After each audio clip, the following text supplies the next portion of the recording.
इस प्रोजेक्ट में हम इस इलस्ट्रेटर की फाइल को एनिमेट करने जा रहे हैं जो कि मार्केटिंग से रिलेटेड है। आपको जो भी आफ्टर इफेक्ट्स का प्रोजेक्ट मिलेगा फ्रीलांसिंग के कॉन्टेक्स्ट में, आपको पीएनजी की फाइल्स भी मिल सकती हैं, लेकिन जनरली इलस्ट्रेटर की फाइल ही मिलेगी बिकॉज इसकी रेजोल्यूशन अच्छी होती है। अगर वो मुख्तलिफ लेयर्स के ऊपर है तो आपने लेयर की एडजस्टमेंट करनी होगी। तो एक ही रूल है जो पिछली वीडियो में या पिछले प्रोजेक्ट में मैं आपको बता चुका हूँ, उसको आप सेपरेट लेयर के ऊपर रखेंगे। ये फोन जो है यहाँ पे, ये जो आपको नजर आ रहा है बैकग्राउंड में, ये एक सेपरेट लेयर के ऊपर है। ये लेयर वहां पे आफ्टर इफेक्ट्स में जाके भी एक लेयर बन जाएगी। तो ये जो आइकन्स नजर आ रहे हैं मुख्तलिफ, ये देखें सारे इकट्ठे हैं। अगर मैं चाहता हूँ कि इस आइकन की एनिमेशन डिफरेंट हो, इसकी डिफरेंट हो, इसकी डिफरेंट हो, या मेरे बस में हो, मैं इसे कंट्रोल कर सकता हूँ, ये डिफरेंटली आजादाना हो, तो इनको मुझे सेपरेट लेयर के ऊपर रखना पड़ेगा। अगर मैं इतनी ज्यादा डिटेल में जाऊंगा कि हर चीज को, ये जो स्टार्स नजर आ रहे हैं इनको भी लेदर से मैं करूँ, तो उनको हर लेयर के ऊपर रखना पड़ेगा। रूल यहाँ पे एक ही रूल है और वो सिंपल रूल है कि जिस चीज को इंडिविजुअली आपने एनिमेट करवाना है आफ्टर इफेक्ट्स में, उसको आप यहाँ पे सेपरेट लेयर के ऊपर रखेंगे। हम ये देख लेते हैं कि इस फाइल में है क्या। मैंने सारे हाइड कर दिए हैं और ये जो है इसकी बैकग्राउंड है। बैकग्राउंड में ये इस तरह का कुछ बैकग्राउंड है। फिर उसके ऊपर ये एक और लेयर है आइकन्स की, ये मुख्तलिफ किस्म के आइकन्स है। देन हमारे पास ये फोन आ जाता है, ये लेदर से आप इसे कंट्रोल कर सकते हैं। देन हमारे पास आ जाता है ये अनाउंसमेंट का स्पीकर वगैरह, और देन ये स्टार्स आ जाते हैं। ये जो छोटे छोटे स्टार्स हैं, ये लेदर लेयर है। इस तरह ये टोटल हमारे पास 5 लेयर्स बनती हैं और यही 5 चीजें वहां पे 5 लेयर्स में कन्वर्ट हो जाएंगी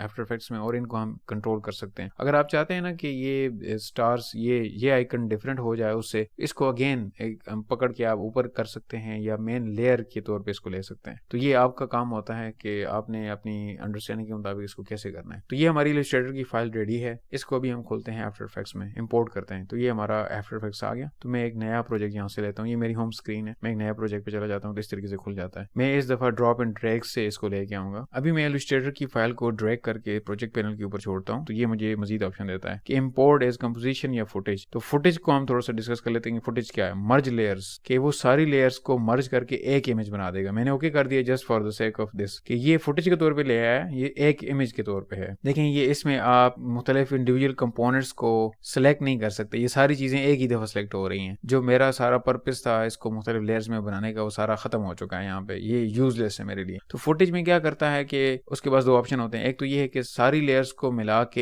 एक लेयर बना दे, यानी कि एक फोटो बना दे, एक इमेज बना दे, जिसमें आपको कोई कंट्रोल नहीं होता, आप इंडिविजुअल कंपोनेंट को सिलेक्ट नहीं कर सकते। तो ये कभी कभी आपको जरूरत के मुताबिक यूजफुल हो सकती है, लेकिन जनरली हम इस तरह नहीं करते। हम लेयर्स बनाते इसी पर्पस के लिए होते हैं कि ताकि हर चीज को इंडिविजुअली हम उसको एनिमेट कर सके। बहरहाल इसको मैं इस पूरी जो है इन सारों को मैं यहाँ से कर देता हूँ डिलीट। अभी हम दूसरा ऑप्शन देख लेते हैं इसमें। अभी दोबारा मैं ड्रॉप एंड ड्रैग करता हूँ यहाँ पे। तो अभी इस दफा जो है मैं ये वाला ऑप्शन चूज करता हूँ, फुटेज में जाके चूज लेयर्स। यहाँ पे देखें 4-5 जो भी मेरी लेयर्स आ रही हैं, तो कहता है एक वक्त में सिर्फ एक चूज कर सकते हो तुम ये रख लो, ये रख लो, ये रख लो, ये रख लो, जौन सी मर्जी ये रख लो, लेकिन सारी एट द सेम टाइम नहीं कर सकते। लेकिन बैकग्राउंड को मैंने कर लिया। फिर आगे नीचे पूछता है कि साइज कौन सा हो, लेयर साइज या डॉक्यूमेंट साइज। लेयर साइज का ये मतलब है यहाँ पे कि जो ओरिजिनल साइज है वो रखे, या जो इस वक्त मेरी कंपोजिशन की सेटिंग है, जो भी इसने कंपोजिशन बनाएगा वो सेटिंग रखे, या लेयर साइज जो ओरिजिनल साइज है वो रखे। तो मैं इसको लेयर साइज पे करके कर देता हूँ। तो ये सिर्फ इसने एक लेयर को इंपोर्ट किया। इसको अगर मैं ड्रॉप एंड ड्रैग करता हूँ यहाँ पे, देखें वो जो बैकग्राउंड की लेयर है सिर्फ एक लेयर इंपोर्ट हुई है। फुटेज के तौर पे इंपोर्ट करने का ये इश्यूज होते हैं या इसके ये फीचर्स होते हैं, राइट। इनको मैं दोनों को अगेन डिलीट कर देता हूँ और मैं यहाँ पे दोबारा देता हूँ डिलीट, और देन मैं दोबारा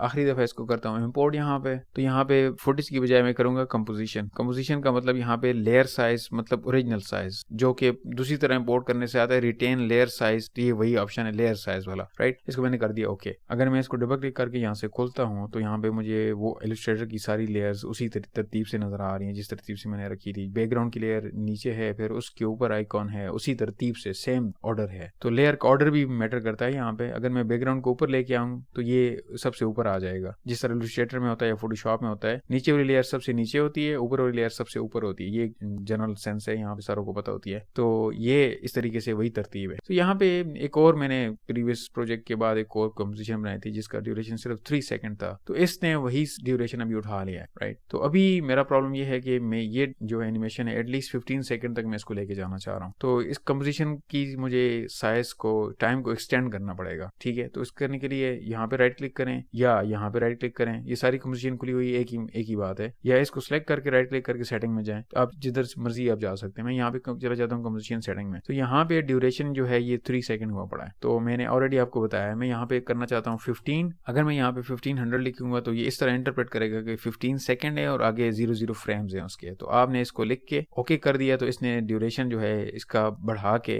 देखें यहाँ पे क्या कर दिया, 15 सेकंड तक ये लेके चला गया है। ये ड्यूरेशन एक्सटेंड करने के साथ एक प्रॉब्लम हो गया कि ये मेरी जितनी भी लेयर्स थी वो 3 सेकंड पे जाम हुई पड़ी हैं और एक्चुअल जो ड्यूरेशन है वो 15 सेकंड है। तो अभी क्या होगा, इसका हल क्या है कि आप इन सारी लेयर्स को सिलेक्ट करेंगे। एक लेयर को सिलेक्ट करना हो तो यहाँ से भी कर सकते हैं, यहाँ से भी कर सकते हैं, जिधर से मर्जी, लेकिन आप सारी जो लेयर्स को सिलेक्ट करना है तो यहाँ से आप नहीं कर सकते, राइट। तो आपको उसके लिए यहाँ पे आना पड़ेगा। तो ये मैंने सारी लेयर्स सिलेक्ट कर ली हैं। सिलेक्ट करने के बाद मैं इनको इस तरीके से ड्रैग करूंगा तो जितने ड्यूरेशन में सेट करना चाहता हूँ वो उतना ड्यूरेशन इनका हो जाएगा। तो इस तरीके से आप अपनी लेयर्स को एक्सटेंड कर सकते हैं। यहाँ पे मैं आपके साथ एक प्रैक्टिकल टिप शेयर करना चाह रहा हूँ कि जब भी आप अपनी कंपोजिशन बनाएं तो कोशिश करें ड्यूरेशन को एक्स्ट्रा रखें। लेट्स से आपने 20 सेकंड की एनिमेशन बनानी है तो कोशिश करें अपनी कंपोजिशन को 30 सेकंड का रखें, ताकि इसके बाद में जब भी कोई नई लेयर ऐड करूंगा, मैं यहाँ पे कोई नई लेयर ऐड करता हूँ सॉलिड व्हाटएवर, राइट, तो इसका ड्यूरेशन ऑटोमेटिकली 20 सेकंड तक या 15 सेकंड तक ले जाएगा।